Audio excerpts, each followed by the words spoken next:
A question for the 70s. Can man survive?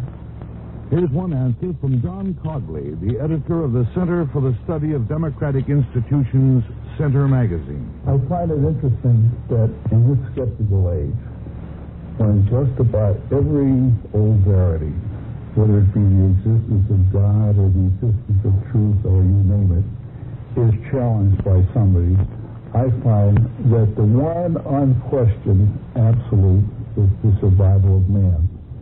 No matter how cynical the conferees, almost never do you have anybody stand up and say, well, what's so great about man surviving?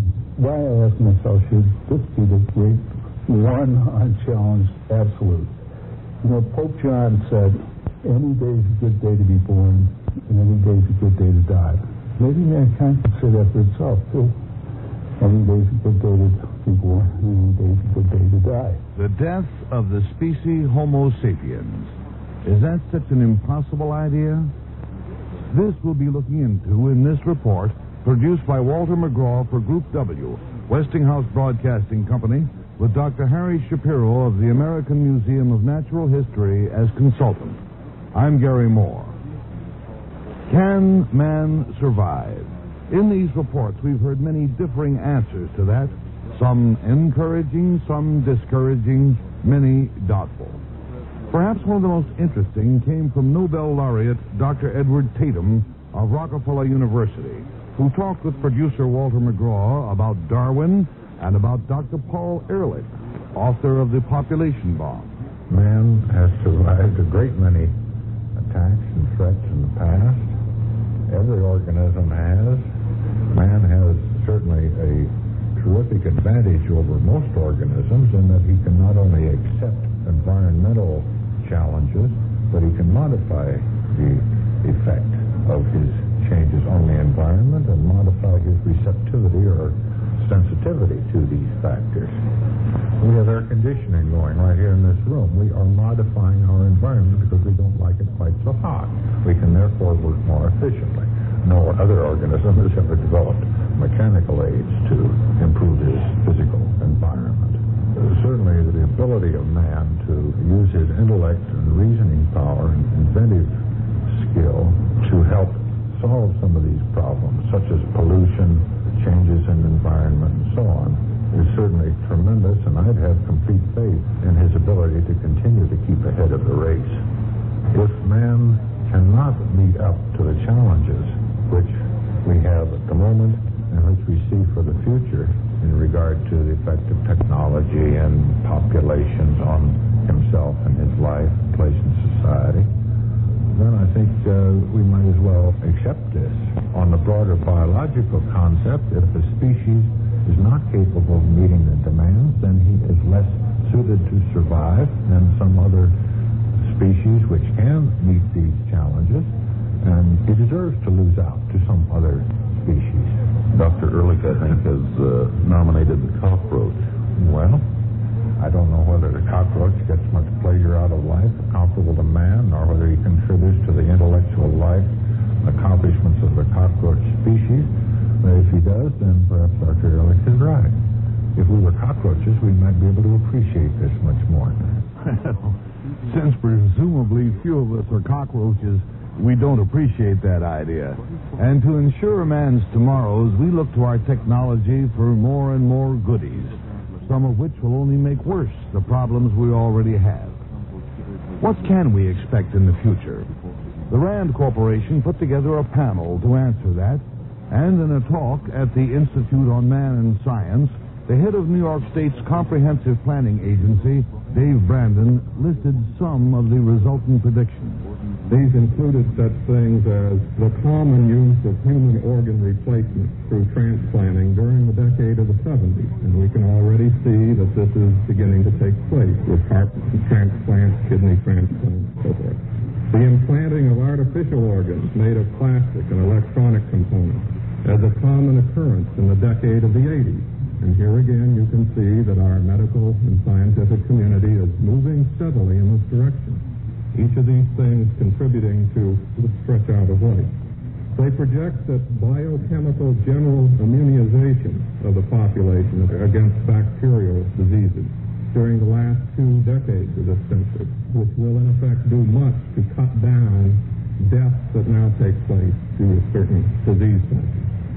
They expect the use of genetic engineering to control some hereditary defects by the turn of the century. They expect the use of biochemicals to stimulate growth of new organs and limbs early in the next century. Some of our lower orders of life already are able to regrow parts that are severed from them. And our scientists and medical men are projecting that this may become possible through our scientific knowledge for man. And they also propose or project that we will reach a point where chemical control of aging will be possible to extend lifespans perhaps another 50 years. The same group of experts put together by the RAND Corporation had some projections on the other side of technology. They suggest that the economic feasibility of desalinization of seawater is quite possible during the 70s.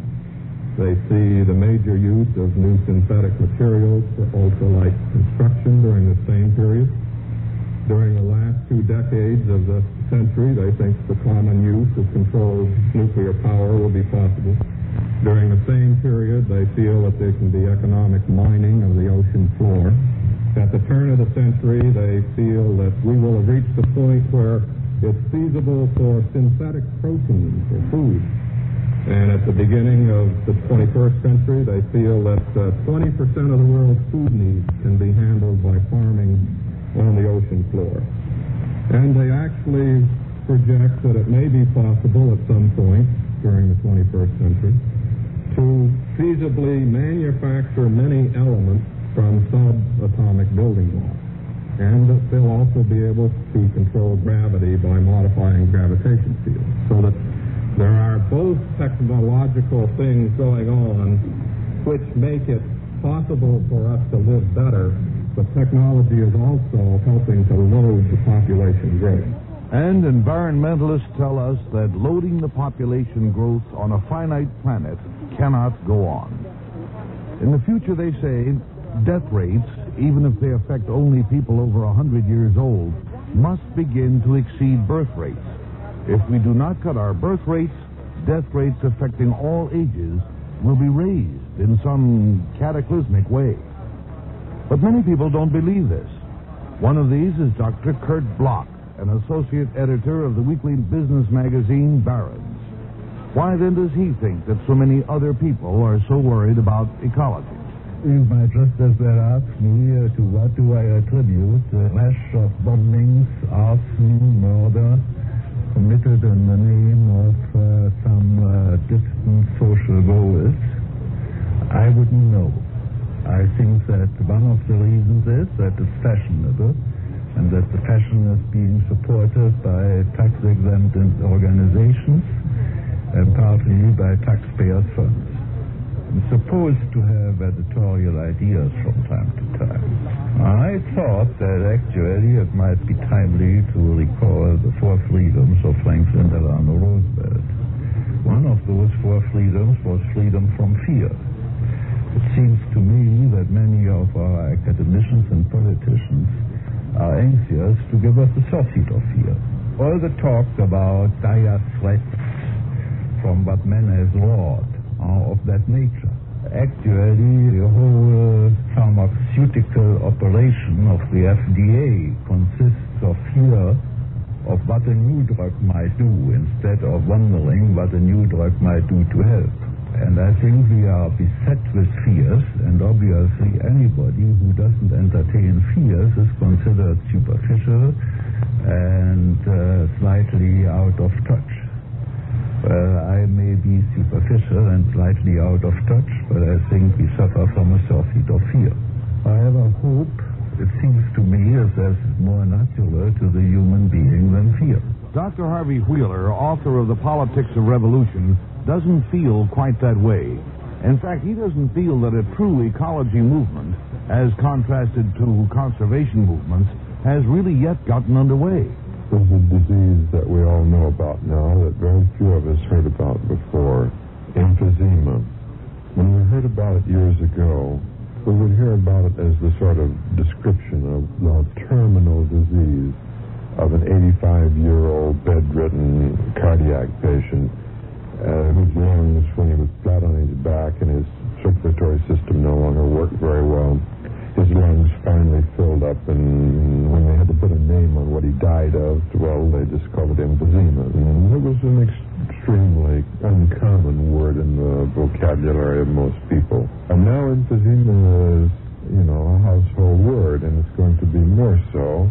And the absolutely terrifying thing about emphysema is that it's no longer an old man's disease.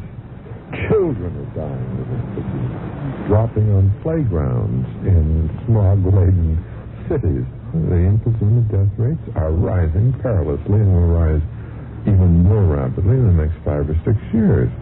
Now, it just doesn't take very many young children, seemingly healthy, dropping dead on playgrounds of an old man's circulatory and pulmonary disease. It doesn't take many of those children dropping dead in the arms of teachers and parents to alert everybody to, wait a minute, what the devil is going on? What do you mean we won't pay the price? There's that dead body. That's the price. And we're paying it, and we're going to pay more. You see, that's the nature of the statistics. People can look in the newspapers and they see statistics about smog rates, inversion rates, congestion rates, hydrocarbon rates, all the numbers are there. And finally, what ecologists realize now, finally everybody is going to realize, and that is at the end of every one of those statistics is a dead body. The whole point of the ecology movement is the interconnectedness of all the problems, and that means interconnectedness on a world level. So the ecology movement is not only a generalized movement, a movement that tries to take in the whole recycling processes of life, but it also implicitly moves to the question of world order and of world interrelationships. The conservationist tradition basically is concerned with local or special issues. That is, it wants to save trees, it wants to preserve Washington's water, it wants to keep the AEC from shaking down Caesar's palace. That was the cry of the great conservationist Howard Hughes. It wants to get oil out of Santa Barbara, and that's the cry not only of the kids on the barricades, but mainly of the Chamber of Commerce and the motel owners. There is a resurgence of interest in conservationist measures today. All those things become connected with a pressure group politics that is traditional politics. It works in Washington in traditional ways. Strong economic foundations, and there's a resurgence then of this kind of traditional political techniques associated with and behind local and regional conservationist issues that is responsible for the flash in the pan aspects of what we're now talking about as ecology. But ecology, taken seriously, and that's the way we're going to be forced to take it, is not that. Ecology, by its nature, denies the validity and the ability of treating any issue on a regional or a local or a commodity-by-commodity basis. It's been said that nobody is really interested in a true ecology movement except our scientists and those who may be alive tomorrow, the young. If a true ecology movement does come, it will be because of the young. In a talk at the American Museum of Natural History, Dr. Margaret Mead explained why. The children who are growing up today have grown up on an explored planet. They've grown up seeing the Earth as pictured from the moon. They've grown up knowing, in a sense, how small the Earth was. They've seen it from outside, whereas all their predecessors could only imagine what it might look like from somewhere else. But we thought of it as a place where we stood somewhere, and not as one would look at it from the moon. When we see the Earth from the moon, we see how small it is, how fair it is, and how isolated it is. Now, curiously enough, all through the 1950s, when we were preparing for space, we were pretty well dominated by the notion we were going to find life somewhere else. We weren't going to be alone anymore. We weren't quite sure what those other creatures were going to be like. And they might be giants who stepped on us like ants or something. But just the mere sense that we weren't alone, that as we moved out and understood the solar system, we'd find other worlds, and we were going to go off in space and solve the population problem by space. School children are still told that. And there was a great sense of expansion. Now, after we've gone to the moon and looked at the Earth, we realize how we are isolated in space.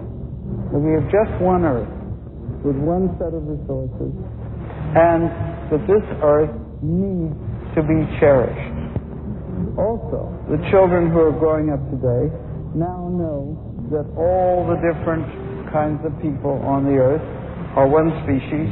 They know where they are, they know how many there are, and yet the younger people who've grown up now know that the whole Earth is one.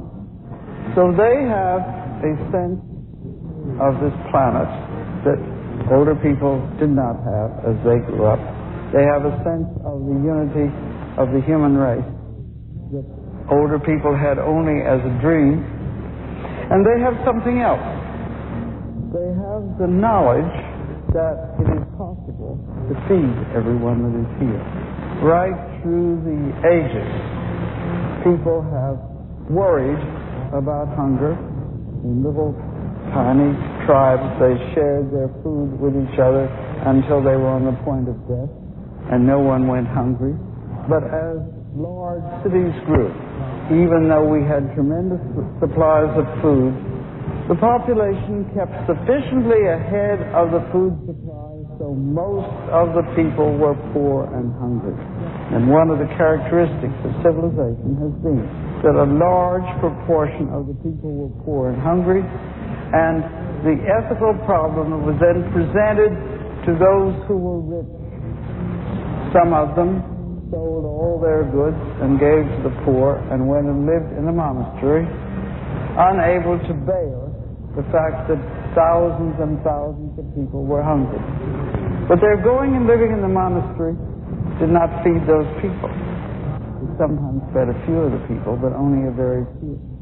It kept the idea alive that one couldn't bear that other people should be hungry.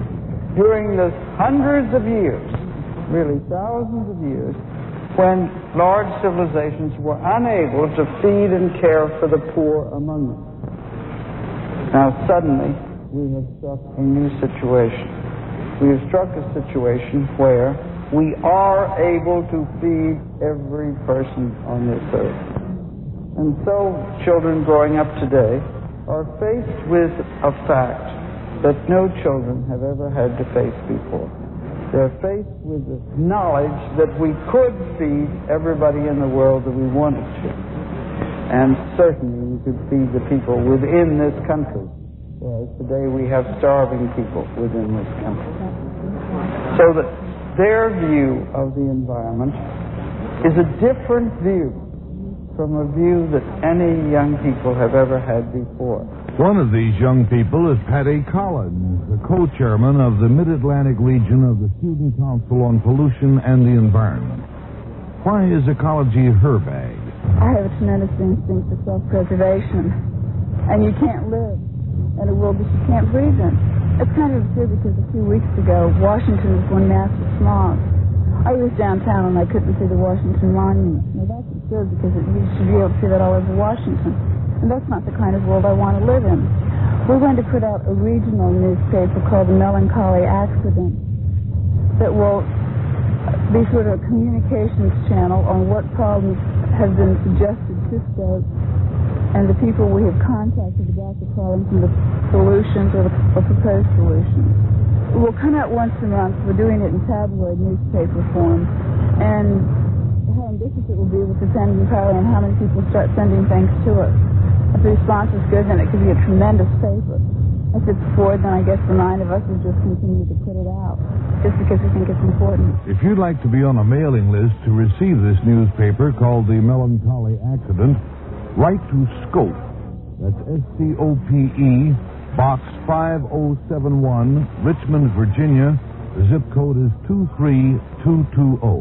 Let me repeat that. Write to SCOPE, SCOPE, Box 5071, Richmond, Virginia, 23220. Marion Eady is the national coordinator for the League of Conservation Voters. League of Conservation Voters is a national, nonpartisan campaign committee that supports environmental candidates, congressmen or senators or their opponents with good records on environmental issues where we think the race is close and where we think the outcome will be very important in terms of what happens to the environment, whether it be pollution or parks or the SST or whatever the issue. We're simply a campaign committee, and we don't try to make members of people who help us or know about us.